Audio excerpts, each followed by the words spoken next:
और एसटीएफ यानी दिल्ली एसटीएफ की जो टीम थी उनके द्वारा उनसे हिरासत में लिया गया। उसके बाद जो कैथल एसपी के द्वारा जो बताया जा रहा है कि कैथल एसपी ने बताया कि जो हरियाणा की एसटीएफ है वो उसे हिरासत में लेगी और वो कैथल वो ला चुकी है, वो भी मैं आपको बता देता हूं।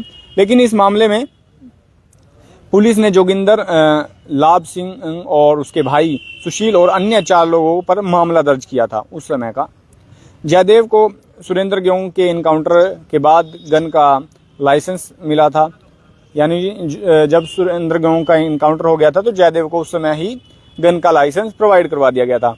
उसे पुलिस द्वारा सिक्योरिटी भी दी गई थी, लेकिन उसके सिक्योरिटी लेने से इनकार कर दिया था। लेकिन जयदेव की हत्या के बाद ही जोगिंदर फरार चल रहा था।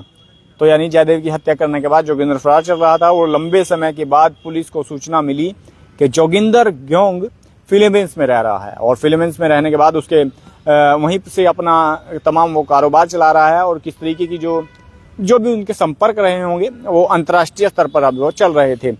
और जिसके बाद इंटरपोल की मदद से यानी राष्ट्रीय एक तरीके से पूरे ये मामला बन चुका था कि इंटरपोल की मदद से उसके खिलाफ रेड कॉर्निंग नोटिस जारी करवाया गया।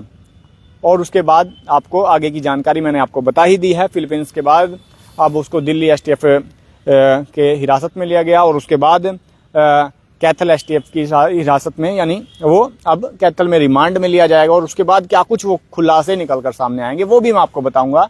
लेकिन किस तरीके का कुख्यात जो गैंगस्टर है जिस पर 1 लाख रुपए का इनाम भी पुलिस के द्वारा तय किया गया था, यानी जानकारी देने वाला और बताने वाले को 1 लाख रुपए इनाम की घोषणा पुलिस के द्वारा कर दी गई थी। यानी इनामी गैंगस्टर है जोगिंदर गेहूं और सुरेंद्र गेहूं का भाई है।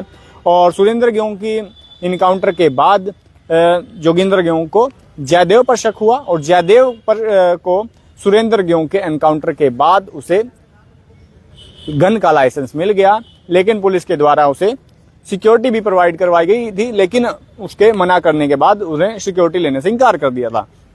और एक कार्यक्रम में जब जयदेव जाता है तो जोगिंदर गेहूं 13 गोलियां के जो बदमाश है जोगिंदर गेहूं के, वो उस पर फायर करते हैं और उसकी हत्या कर दी जाती है।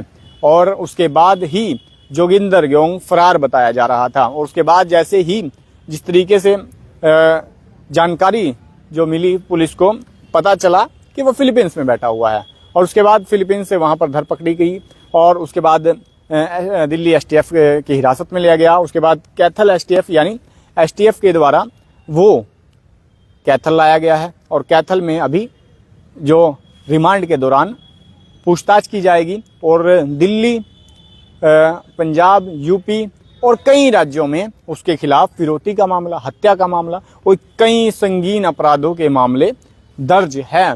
और कुख्यात गैंगस्टर जो सुरेंद्र गेहूं थे उनका भाई जो जोगिंदर गेहूं बताया जा रहा है।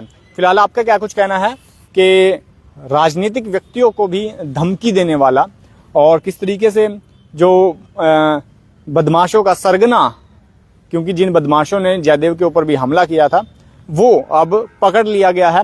और राजेश कालिया ने भी कहा कि अभी जो जानकारी निकलकर सामने है कि एसटीएफ के द्वारा जो हिरासत में लेने के बाद उससे पूछताछ की जाएगी और रिमांड पर लिया जाएगा। फिलहाल इस मुद्दे में और क्या कुछ निकलकर सामने आएगा वो भी आपको बताएंगे। और रणदीप सिंह सुरजेवाला को धमकी देने वाला गैंगस्टर यानी कैथल पहुंच चुका है और अब क्या कुछ रहेगा कमेंट बॉक्स में राय देकर चैनल को फॉलो करना न भूले। और इसके जो अलग पहलू निकल कर सामने आएगा, पूछताछ के दौरान पुलिस ने क्या कुछ कहा वो भी आपको बताएंगे। तो चैनल को फॉलो करना न भूले ताकि तमाम अपडेट आप तक पहुंचती रहे।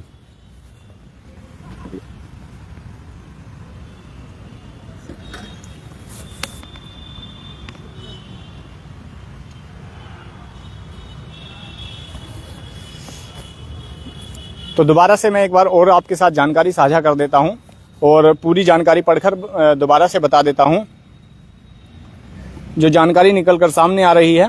और काफ़ी लोग और जानकारी चाहते हैं तो मैं आपको दोबारा से बता देता हूं। हरियाणा का कुख्यात गैंगस्टर फिलीपींस से भारत डिपोर्ट सुरजेवाला को दे चुका है जान से मारने की धमकी। रणदीप सुरजेवाला जो कि कांग्रेस के राष्ट्रीय महासचिव है और मैं पूरी खबर पढ़कर आपको बताता हूँ। हरियाणा के कैथल जिले के गांव ग्योंग के निवासी कुख्यात जोगिंदर ग्योंग को फिलीपींस से भारत डिपोर्ट कर दिया गया और वह पिछले 2 सालों से अपनी पहचान छुपाकर वहां पर रह रहा था और अपना कारोबार चला रहा था, जैसा कि इस खबर में लिखा है। जोगिंदर ग्योंग का हरियाणा, पंजाब, दिल्ली और उत्तर प्रदेश में कई राज्यों में संगीन अपराधों के तहत मामले दर्ज हैं। और जोगिंदर ग्योंग का बड़ा भाई सुरेंद्र ग्योंग 2018 में, खबर अनुसार 2018 के करनाल के राहड़ा में पुलिस एनकाउंटर में मारा गया था। उसके बाद जोगिंदर ग्योंग ने करनाल के जयदेव शर्मा की हत्या कर दी। जयदेव शर्मा वो है जिस पर जोगिंदर ग्योंग को शक था और जोगिंदर ग्योंग ने शक के आधार पर ही, जब जयदेव एक कार्यक्रम में गया हुआ था, रिटायरमेंट की पार्टी में गया हुआ था, जयदेव के ऊपर 13 गोलियां चलाई गई और उसकी हत्या कर दी गई। तभी से जोगिंदर ग्योंग फरार चल रहा था। और इसमें कैथल की अगर मैं बात बताऊं तो 2006 में कैथल के पलाए व्यापारी नरेंद्र अरोड़ा की हत्या के बाद जोगिंदर ग्योंग दक्षिण अफ्रीका भाग गया था और 2007 में वह पुलिस ने उसे गिरफ्तार कर भारत सौंप दिया था।